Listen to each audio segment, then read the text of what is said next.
사도행전 12장 1절 말씀도 보니까요, 그때에 누가 등장합니까? 헤롯 왕.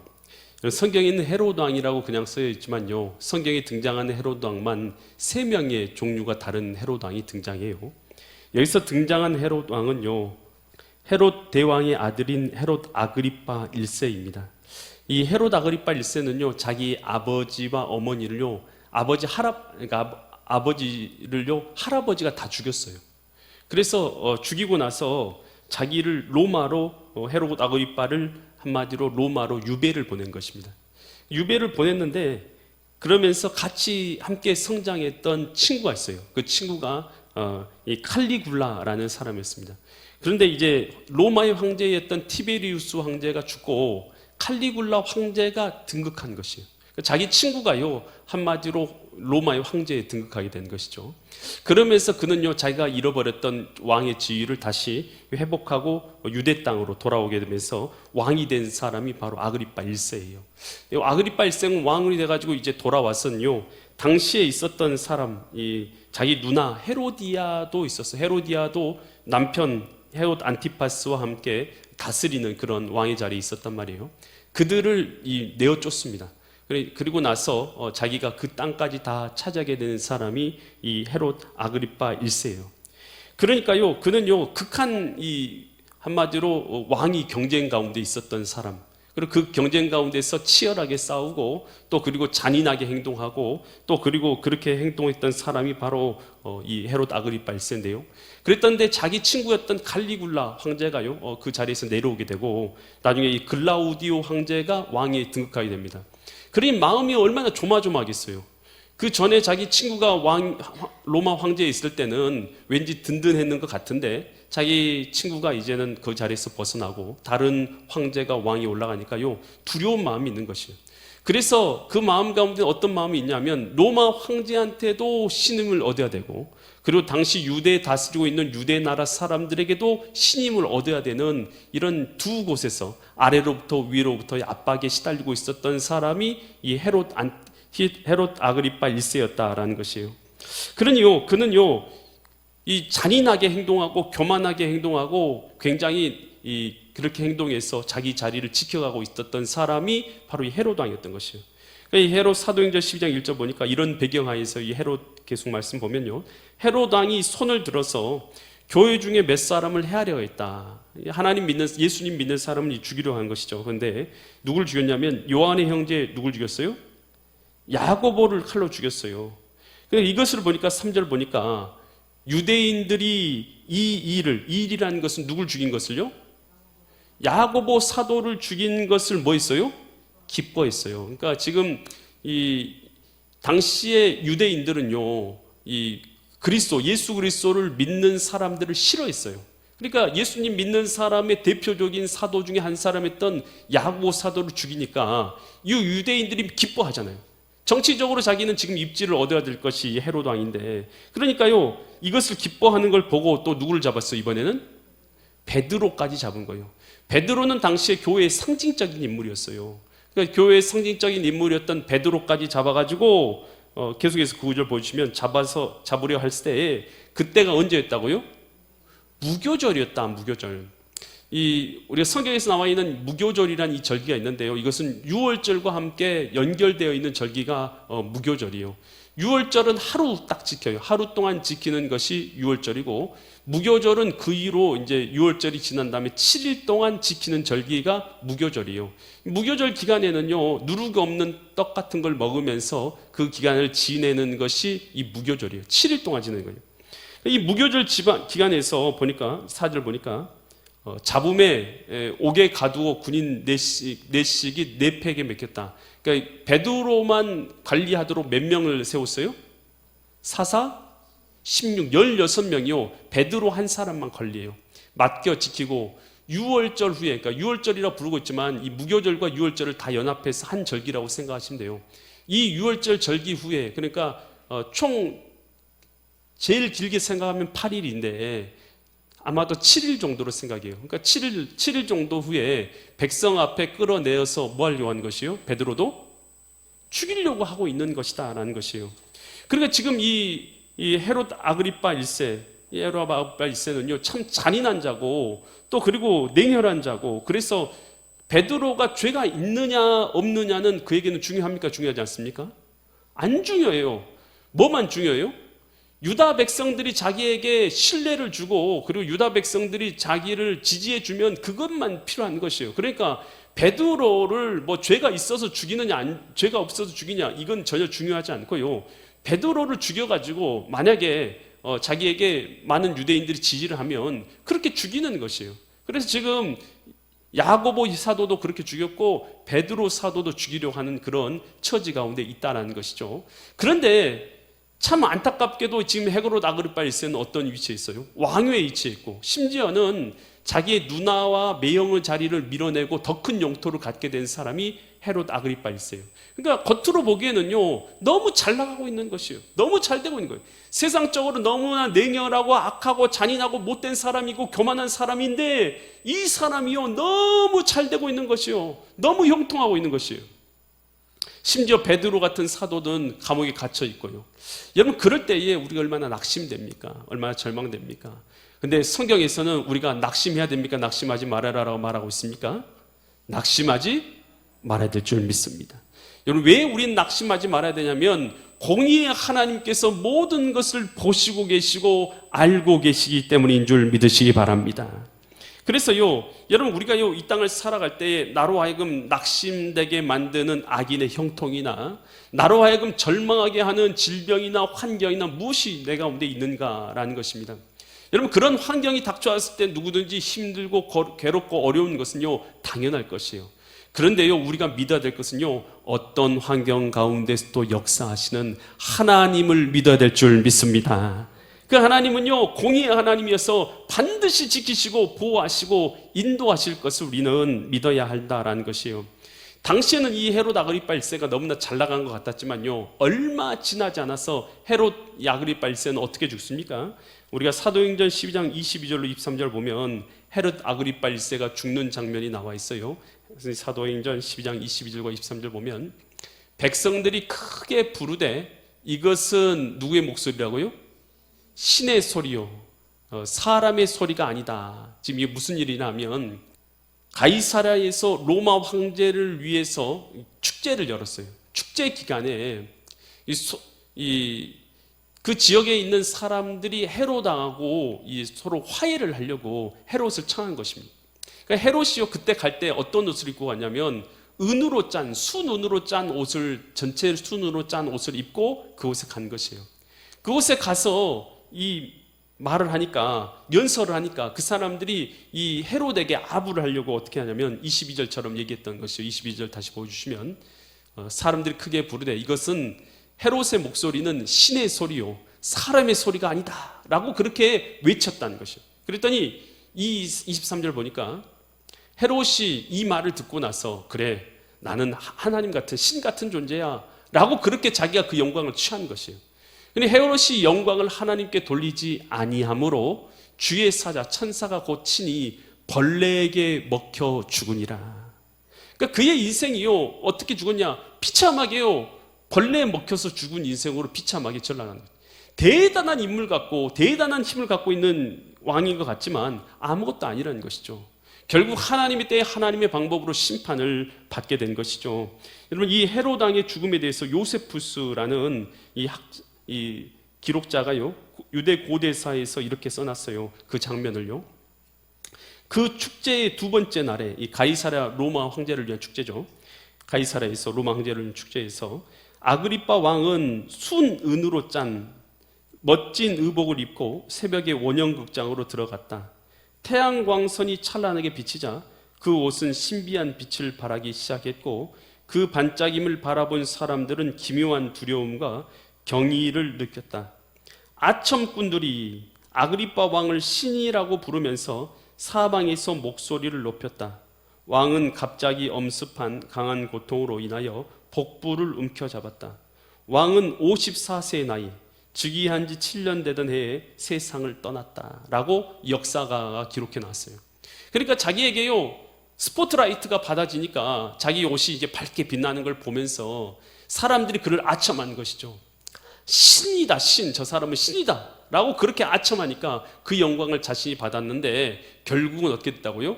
배가 아파서 54세, 얼마 되지도 않은 나이죠. 54세의 나이에 그가 왕위에 오른 지 얼마 되지도 않았어요. 7년 되던 해에 그는 비참하게 인생을 마감하게 되었다는 것이죠.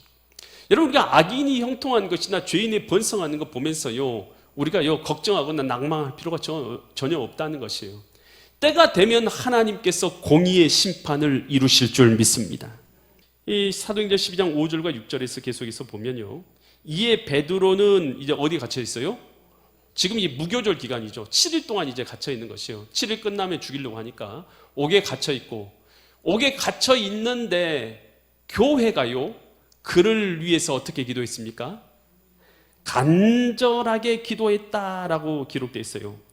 이것은요, 열심을 다해서, 마음을 다해서, 끈기 있게, 이런 뜻이에요. 그래서 온 마음을 다해서 끈기 있게 기도했다는 것이에요. 여러분, 그냥 형식적인 기도를 말하는 게 아니에요. 우리가 형식적으로 시간 됐으니까 기도하고 그러는 게 아니라 간절한 마음을 가지고 ektenos, 끈기 있게 주님 앞에 기도하는 기도, 이 기도가 바로 여기서 간절한 기도예요. 교회가요, 감옥에 갇혀있는, 무교절에 갇혀있는 이 베드로를 위해서요, 간절하게 기도한 줄 믿습니다. 그러니요, 이 간절하게 기도할 때 하나님께서는 옥문을 열어주시는 줄 믿습니다. 여러분, 우리가 하나님께서 역사하시는 통로가 있어요. 어쩔 때 하나님이 역사하십니까? 하나님이요, 오늘 우리의 마음의 중심을 가지고 간절하게 주님 앞에 부르짖고 기도하는 그 모습을 우리 하나님은 보시는 줄 믿습니다. 여러분, 그래서 우리 신자들은요, 주님 앞에 나와서 기도하고 간구할 때요, 어떻게 기도하고 간구해야 되냐? 여러분, 형식적인 기도가 아니라 간절한 기도를, 믿음의 기도를 하나님 앞에 올려드려야 될 줄 믿습니다. 이 교회는 며칠 동안이나 기도했을 것 같아요? 이 무교절 기간이 며칠이라고 했어요? 7일이었죠, 7일. 그러니까 최소 언제 이 하나님께서 베드로를 보내주셨는지 정확하게 우리는 알 수는 없지만 아마 맥시멈 7일이고 그 전까지, 그러니까 베드로가 풀려질 때까지, 옥문이 열려질 때까지 교회는 간절한 기도를 하나님께 올려드린 줄 믿습니다. 여러분, 우리가 믿음으로 기도할 때요, 이렇게요, 날짜와 시간을요, 하나님 앞에서 정하고 믿음으로 기도해야 될 줄 믿습니다. 여러분, 우리는요, 과연 하나님 앞에서 간절한 기도를 올려드리고 있느냐는 것이에요. 여러분, 간절하게 하나님을 구하고, 간절하게 하나님을 의지하고, 간절하게 하나님께 간구하면서 나아가는 기도를 하나님 앞에 올려드리고 있느냐는 것이에요. 아니면 나는 늘 기도하는 것이 형식적이야, 시간에 따라서 기도할 뿐이야, 그냥 나는 정해진 시간에 나와서 그냥 예배할 뿐이야, 그게 아니라요, 하나님께서 보시는 것은 우리 마음의 형식을 넘어서서 간절하고 우리 마음의 진실한, 우리 마음의 중심을 보시는 하나님이신 줄 믿습니다. 우리가 간절하게 기도할 때요, 우리 앞에 있는 옥문과 같은 답답한 문제들, 감옥에 갇힌 것 같은 답답한 문제들, 괴로운 문제들, 염려의 문제들, 건강의 문제들, 사업의 문제들, 인간관계의 문제들까지도 옥문을 열어주신 하나님께서 우리의 삶 가운데서도 문제를 해결해 주실 줄 믿습니다. 여러분, 하만이요, 바벨론의 포로로 사로잡혀간 모든 이스라엘 백성을 한날에 다 죽이려고 하죠. 그때 에스더가 하나님 앞에서 어떤 기도를 드려요? 죽으면 죽으리다, 하나님 앞에 죽으면 죽겠습니다 라는 마음 가지고 간절한 기도를 올려드렸더니 하나님께서 어떻게 하십니까? 역전승의 은혜를 일으켜서 하만이 이스라엘 백성들을 다 죽이려고 했지만 도리어 하만과 그의 백성이 죽는 역사가 일어난 줄 믿습니다. 여러분, 한번 따라서 할게요. 죽으면 죽으리다. 여러분, 얼마나 간절한 기도였겠어요. 여러분, 죽으면 죽겠다. 여러분, 사람이요, 뭘 각오한 것이요? 죽기를 각오. 내가 주님을 위해서 그냥 죽으면 죽는 거지.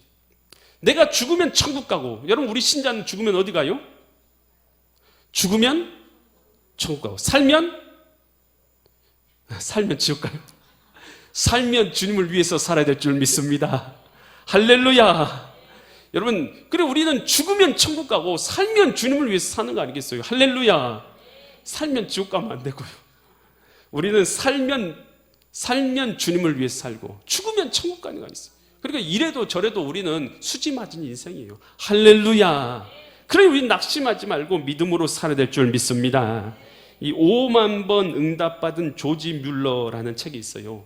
이 조지 뮬러라는 사람은요, 여러분 이 영국의 브리스톨 지역에서 5개의 고아원을 운영했습니다.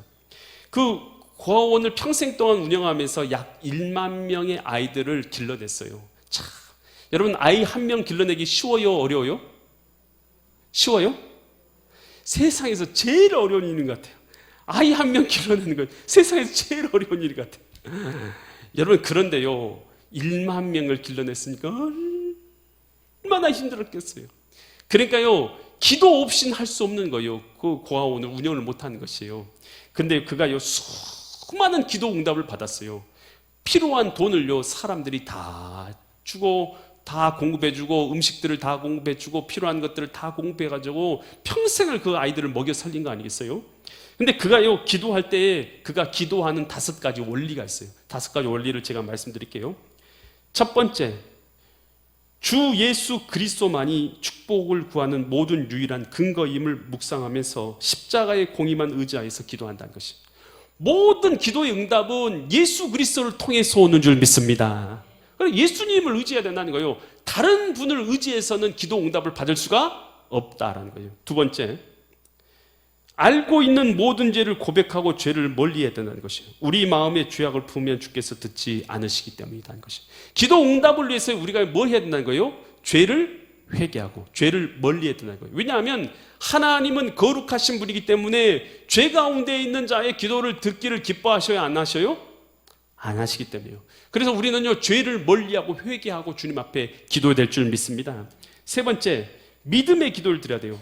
어떤 기도냐? 하나님께서 응답해 주신다는 약속의 말씀은 하나님께서 약속해 주신 것은 반드시 이룬다고 약속해 주셨기 때문에 그걸 믿어야 된다는 것이에요. 만약에 믿지 않는 것은 하나님을 거짓말쟁이로 만드는 거라는 것이에요. 그러니까 하나님께서 기도하면 응답해 주신다고 약속했어요, 안 했어요? 했어요. 이 사실을 분명히 믿어야 될 줄 믿습니다. 내가 기도하면 나의 이름으로 무엇인지 구하면 응답해 주신다 했는데, 만약에 그렇게 말씀하신 하나님이 응답 안 해주시면, 안 해주실 거라고 믿으면 하나님을 뭘로 만드는 거예요?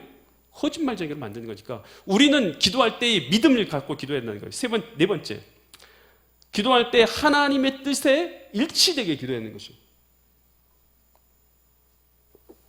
기도의 동기는 경건해야 하며 정욕에 쓰려고 하나님의 선물을 구해서는 안 되기 때문인 것이죠. 그래서 하나님의 목적에 맞는 기도를 드려야 하는 거죠. 5번째, 끈기 있게 기도하고 간구해야 되는데요, 농사꾼이 오래 인내하며 추수를 기다리시 하나님을 바라며 간절한 마음으로 기도해야 된다는 것이에요. 그러니까 이런 마음을 가지고 기도할 때에 하나님께서 응답하실 줄 믿습니다. 여러분, 과연 우리는요, 하나님 앞에 간절한 기도를 올려드리고 있냐는 것이에요. 베드로를 위해서 간절한 마음으로 교회가 기도하듯이, 엘리야가 간절한 마음으로 기도하듯이, 에스더가 간절한 마음으로 기도하듯이, 여러분 그런 다니엘이 간절한 마음으로 기도하듯이 우리에게는 지금 하나님께 올려드리는 간절한 기도가 있느냐는 것이에요. 아니면 내 기도는 그냥 형식적인 기도여가지고 하나님 앞에 그냥 인사하듯 지나가는 그런 기도인지, 아니면 주님 앞에 간절한 마음이 쏟아져서 드려지는 예배고 기도고 간구고 찬양인지 우리의 삶을 돌아볼 필요가 있다라는 것이에요. 여러분, 우리가 간절하게 기도할 때 하나님께서 옥문을 열어주실 줄 믿습니다. 우리 인생의 답답한 문제를 해결해 주실 줄 믿습니다. 건강의 문제를 해결해 주실 줄 믿습니다. 사업의 문제를 해결해 주실 줄 믿습니다. 자녀의 문제도 우리의 가족의 문제도 주님께서 당신의 방법으로 해결해 주실 줄 믿습니다. 그럴 때에 사도행전 22장 7절로 9절 보니까 호련히 누가 나타났어요? 주의 사자. 간절하게 기도했더니 천사가 나타나는 거예요. 천사가 나타나서 옥중에 광채가 샥 비춰지는 거예요. 그러면서 베드로의 어디를 쳤어요? 옆구리를 쳐서 깨운 것이요. 그러니까 천사가 와서 뭐 했냐 하면 잠들어 있는 베드로를 깨운 것이죠. 여러분, 성령의 역사, 하나님의 역사는요, 잠들어 있는 우리의 영혼을 깨우는 줄 믿습니다. 형식적이고 여러분 그냥 일상에 빠져서 그냥 나태함에 빠져서 신앙생활하고 있는 우리의 마음을요 흔들어 깨우는 거예요. 그렇게 기도해서는 안 된다. 그렇게 신앙생활해서는 안 된다. 그렇게 형식적으로 살아서는 안 된다. 신앙생활에서는 안 된다. 주님 앞에 간절하게 기도하고 주님을 의지하고 믿음으로 기도하고 주님 앞에 나가야 된다라고 천사가 베드로를 깨우는 것처럼요, 우리의 영적인 상황을요 천사로 와서 깨우는 줄 믿으시기 바랍니다. 주님께서 깨우는 거예요. 그리고 나서 급히 일어나라 라고 말하는 거예요. 급히 일어난 다음에 쇠사슬이 그 손에서 뭐 해졌어요? 우리를 얽어매고 있는 것이 있어요. 우리를 얽어매고 있는 것이, 얽어매고 있는 것이 뭐예요? 여러분, 우리 근심이나 걱정이나 좌절이나 인간관계나 여러 문제들이 우리로 하여금 얽어매어서 우리는 근심에 빠지고 꼼짝달싹 못하는 환경 가운데 빠져 있잖아요. 여러분, 그 감옥에 있어서 그런 게 아니라 우리 인간이라는 존재가 여러 것에 얽매이게 되면 그런 마음 가운데 빠질 때가 있단 말이에요. 여러분, 그런데요, 하나님께서 역사하시면 그런 모든 문제들에서 우리를 풀어주실 줄 믿습니다. 해방시켜 주실 줄 믿습니다. 얽매이고 있는 그 무거운 죄의 짐들이, 무거운 마음의 무거운 짐들이, 얽매여 있던 모든 것들이 예수 그리스도의 이름으로 끊어질지어다. 여러분, 이 믿음을 맡겨드릴 때 주님께서 영적으로 우리를 해방시키시고 깨우쳐 주시고 이런 문제에서 해방시켜 주시는 거예요. 그러면서 8절 보니까 천사가 이르되 띠를 띠고 뭘 신으라고요? 신을 쓰라. 여러분, 그냥 벗은 채로 데리고 나간 게 아니잖아요. 일어나자마자 바로 데리고 나간 것이 아니라 띠도 끼고 또 그리고 신도 신으라고 말하죠. 이건 뭐예요? 여러분, 우리가요, 주님께서 우리를 잠자고 있는 영혼을 일깨워서 영적으로 깨워서 문제들을 해결해 줘서 뭐 하려고 해주신 거예요? 일하도록 만들기 위해서. 신 신고 띠 띠고 나가서 주님의 사명 베드로가 감당하도록 하기 위해서 내보내시는 것이지, 여러분, 베드로가 나가서 다른 일하러 나가는 게 아니잖아요. 베드로가 나가서 주님의 나라를 이루기 위해서 나가는 것이지 다른 일을 하는 게 아니잖아요. 베드로에게 사명을 주시는 줄 믿습니다. 우리도 마찬가지예요. 영적으로 잠들어 있는 사람들을 깨우고 그리고 나서 우리를 얽어매고 있는 것을 해방시키고 나서 어떻게 하는 것입니까? 오늘 우리로 하여금 하나님 나라를 위해서 일하라. 아멘. 주님을 위해서 일하도록 만드시는 줄 믿습니다. 그럴 때에 베드로가 그대로 하니라는 것은 뭡니까? 순종했다라는 것이. 그랬더니 천사가 또 이르되 겉옷을 입고 따라오라 하니까 따라오니까 베드로가 나와서 인도할 새에 천사가 하는 것이 생신인 줄 알고 환상이 보는가 하더라. 이에 10절 보면 이에 첫째와 둘째 파수를 지나 시내로 통한 쇠문에 이르니 문이 어떻게 됐어요? 저절로 열려지게 되었다. 여러분, 하나님께서 우리를 인도하실 때요, 반드시 하나님께서 우리에게 닫혀진 문을요 열어주는 역사가 있는 줄 믿습니다.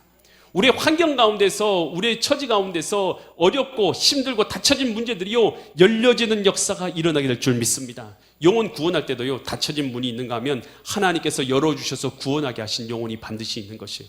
여러분, 그래서 성령의 역사는요, 이처럼요, 하나님께서 우리의 환경을 통해서 역사하여 주셔서 잠들어 있는 우리의 영혼을 깨우시는 줄 믿습니다.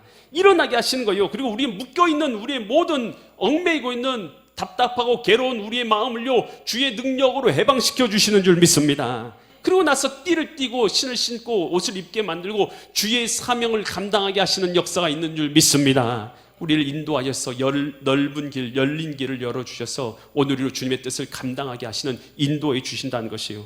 여러분, 그래서요 우리가요 어쩔 때요 낙심된 일을 만날 수가 있잖아요. 괴로운 일을 만날 수 있잖아요. 우리 인생 가운데서 감옥에 들은 것 같은 답답한 환경 가운데 빠질 때도 있는 것 아니겠어요? 그때 우리는 어떻게 해야 돼요? 할렐루야, 간절한 기도를 하나님께 올려드려야 될 줄 믿습니다. 형식적인 마음이 벗어나서 간절한 기도를 하나님께 올려드릴 때에 하나님께서는 에스더의 간절한 기도를 들으시고 엘리야의 간절한 기도를 들으시고 베드로의 간절한 기도를 들으신 것처럼 우리의 간절한 기도를 하나님께서 들으실 줄 믿습니다. 그래서 우리의 환경 가운데요 답답한 일을 만날 때에 낙심하지 말고 오늘 우리가 주님 앞에 간절히 기도하는 그 기도의 마음이 회복되어져서 주님 앞에 나와서 간절하게 기도하고 간구하다 주님께서 우리의 삶 가운데 역사하시는 애를 누리시는 믿음의 거룩한 성도님들 되시기를 예수 그리스도의 이름 받들어 간절히 축원드립니다.